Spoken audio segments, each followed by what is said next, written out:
پتا کہ اللہ نے ہمیں کتنی صلاحیتیں دی. اور وہ کیوں نہیں پتا؟ کیونکہ ہر انسان کے سامنے دو راستے ہوتے ہیں. آپ جب نماز پڑھتے ہیں تو آپ صرف ایک چیز مانگتے ہیں کہ اللہ ان کے راستے پہ لگا جن کو تو نے نعمتیں بخشی. اس راستے پہ نہیں جو تباہی کا راستہ ہے. تو جو تباہی کا راستہ ہے، نوجوان سنو، یہ ہاتھ ادھر نہ لاؤ، سنو میری بات. تمہیں یہ یاد رکھو جو میں باتیں کہہ رہا ہوں، اور خاص طور پہ نوجوانوں کے لیے یہ آپ کی ساری زندگی کام آئیں گے اگر آپ کو سمجھ آ گئی. آپ کی سامنے ہمیشہ دو راستے ہوتے ہیں. ایک آپ کی عظمت کا راستہ ہے، ایک آپ کی تباہی کا راستہ ہے. اور نماز میں ہم مانگتے ہی ہیں کہ اللہ ہمیں وہ عظمت کا راستہ دے. مانگتے ہم نعمتوں کا راستہ ہے اور چاہتے ہیں ہم وہ تباہی کا راستہ، کیونکہ وہ آسان راستہ لگتا ہے. مثلا مجھے کوئی موقع ملا، میں کوئی ایسی پوزیشن میں ہوں، گورنمنٹ پوزیشن میں ہوں، میں تھانے دار ہوں، پولیس میں ہوں، میں فوجی ہوں، جو بھی ہوں، ہر وقت مجھے موقع ملے گا ناجائز قسم کا پیسہ بنانے کے لیے. لگے گا وہ آسان راستہ ہے، رشوت دوں گا ایک دم پیسہ آ جائے گا، لیکن وہ آپ کی تباہی کا راستہ ہے. جس وقت آپ وہ آسان، جو آپ کو راستہ آسان لگتا ہے وہ لیں گے، وہ اصل میں آپ کی تباہی کا راستہ شروع ہو جاتا ہے. کیونکہ قرآن کی ایک اور آیت ہے کہ جس چیز کو سمجھتے ہو تمہارے لیے بری ہے وہ تمہارے لیے اچھی ہے، اور جس کو تم اچھی سمجھتے ہو وہ بری ہے. اس کا کیا مطلب ہے؟ کہ جب آپ سمجھتے ہیں کہ یہ بڑا آسان طریقہ پیسے بنانے کا، آپ اپنا ضمیر بیچتے ہیں، وہ آپ کی تباہی کا راستہ شروع ہو جاتا ہے. جو لیڈر ہے وہ ہمیشہ وہ راستہ لیتا ہے جو اللہ کہتا ہے کہ تمہاری عظمت کا راستہ ہے. اور وہ راستہ کس کا ہے؟ کس کا راستہ ہے؟ وہ کس کا راستہ؟ دنیا کے سب سے عظیم لیڈر نبی صلی اللہ علیہ وسلم کا راستہ ہے. اور وہ اس کی بنیاد کس پہ رکھی گئی ہے؟ دو کیریکٹرسٹکس کے اوپر اس کی بنیاد رکھی گئی ہے لیڈرشپ کے راستے میں: صادق اور امین. سچ بولنے والا اور انصاف کرنے والا. یہ دو کوالٹیز ہیں لیڈر کی.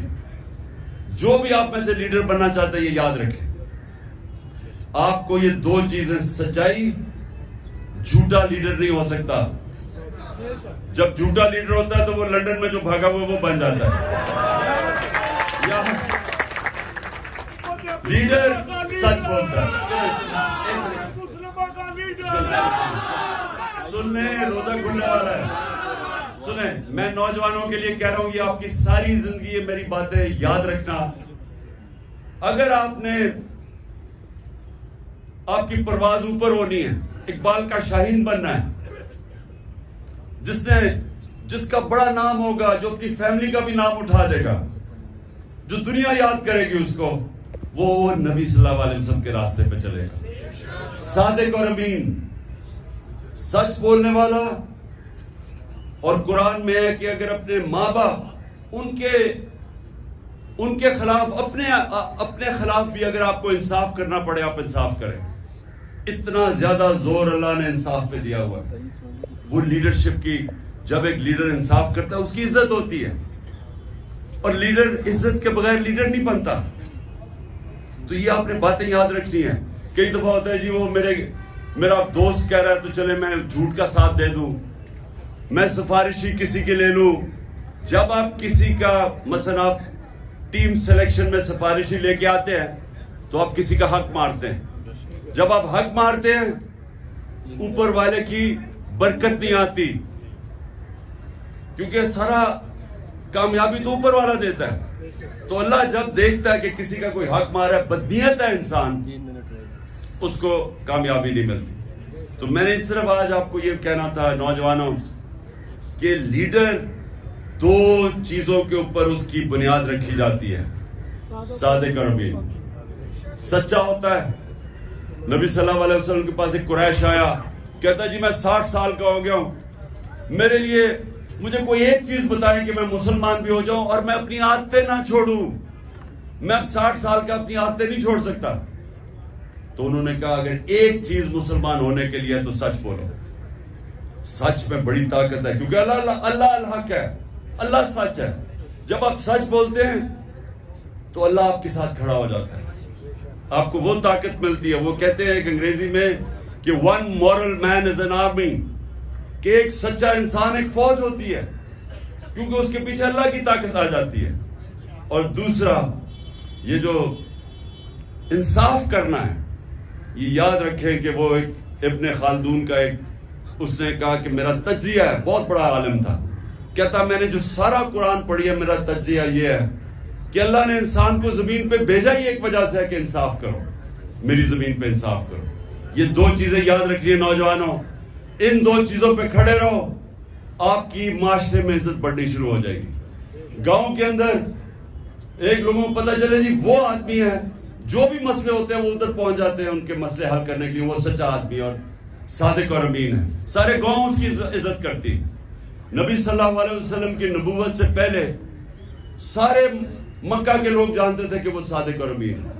ابھی نبوت نہیں ملی تھی, لیکن یہ خطاب تھا کہ وہ سچا اور ایماندار اور امانت دار آدمی ہے.